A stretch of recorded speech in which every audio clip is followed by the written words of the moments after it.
Romans 5, verses 12 through 20.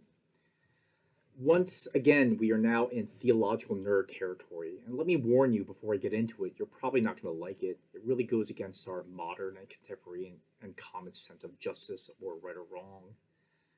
So, first, let me try to explain this theology, and then let me attempt to see if I can try to make sense of it and how it applies to our lives.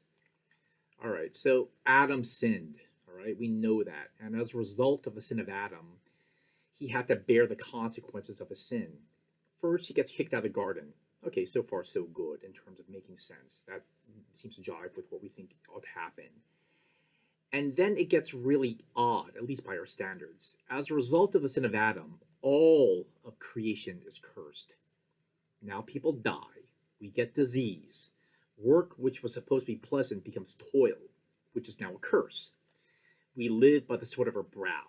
Injustice, cruelty, the world is all corrupted by sin because Adam ate a piece of fruit. And then it gets even more severe, and by our standards, even more weird. Because Adam ate a piece of fruit, because he sinned once, all human nature is now corrupted from Adam on down. You are not born good or even neutral. You are born corrupted and prone to sin. You're born with a sinful nature. Now, this is odd to us. You're not sinful primarily for what you do, although you are sinful for what you do, but rather you are condemned as a sinner for the nature with which you were born. And then, as a result of this state of being, we then commit acts of sin.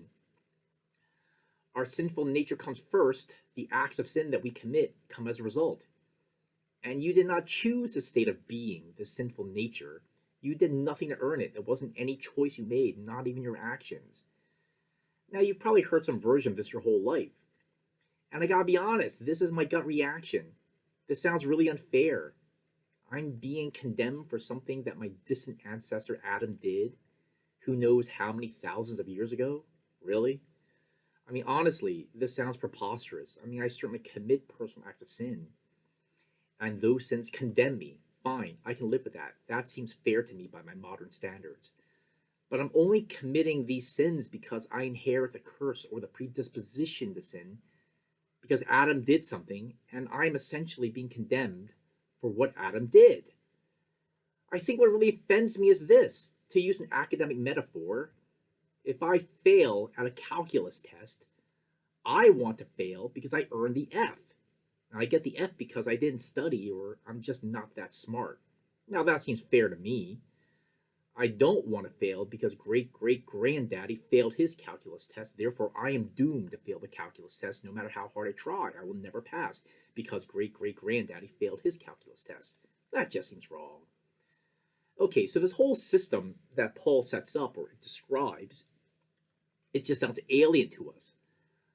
I think a big part of it is because we are modern people and we live in America and our culture emphasizes individualism, merit, personal justice. If you work hard and you're talented, you'll rise in this world. If your parents are humble or poor, then it shouldn't affect whether you succeed than if your parents are rich or privileged. That ought not determine how high you rise in your profession or how well you do in school. That's our modern sense of justice and fairness. It's not what my parents are, it's what I've done, and that shouldn't curse me or weigh me down. And by the way, personally, I'm kind of partial to this system. I mean, I'm an immigrant after all. I like to think that, my parents' immigration status or race shouldn't affect me. But here's a flip side. We are saved by the obedience of Christ. We have nothing to do with what Adam did, but we are condemned by what he did. Also, we have nothing to do with what Christ did, his obedience, but we are actually saved by what Christ did. And we weren't there. We weren't there for that, but we benefit from what he did. By our standards of justice and fairness, we should not be condemned by the disobedience of Adam. By our standards of justice and fairness, we should not be saved by the obedience of Christ either. So maybe thank God that he does not treat us by our standards of justice or fairness.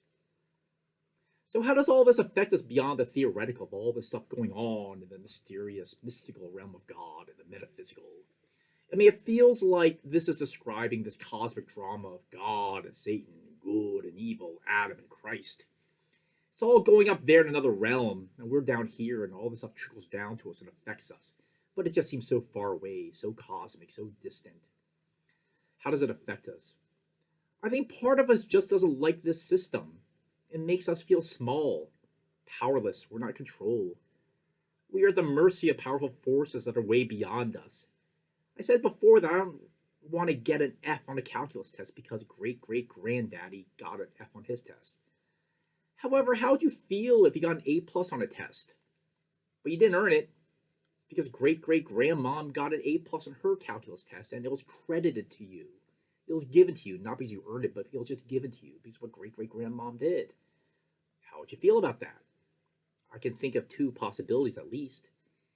If you think you're going to get an F no matter how hard you try, you could feel deep down, you could feel deep and immense gratitude. Like, I got something way beyond what I deserved. Thank you. You would feel gratitude. Or if you think you're getting an A, you got this calculus test locked up. You got it. You deserve it. And then you got an A because of what someone else did. I think you would feel resentful. Like, I want my A. I want all the credit for my A. I don't want to share the credit. In this case, I don't get any credit. Jesus gets all the credit for my A. In the first situation, it is the tax collector, the prostitute, and the leper. They have nothing, and they know it. They have no hope, and they know it. They need the mercy, and they're grateful for the mercy. In the second situation, it's the Pharisees. They think they've earned something, and they resent the idea that what they have is nothing, and anything good that they have is a gift from God that they never earned. The most important thing in our life is our relationship with God, and we don't get any credit for it. If we really let this thought burrow deep in our hearts, if we meditated on it, if we let this thought become part of us, how would we be different? That's something to think about. I think for starters, though, I think it would make us more humble, less entitled. I think we'd be a lot more merciful and patient with the people around us. But again, this is a hard theology to swallow for good reason. It goes against our sensibilities of what is right or wrong. But it goes with what God's standards are of right and wrong.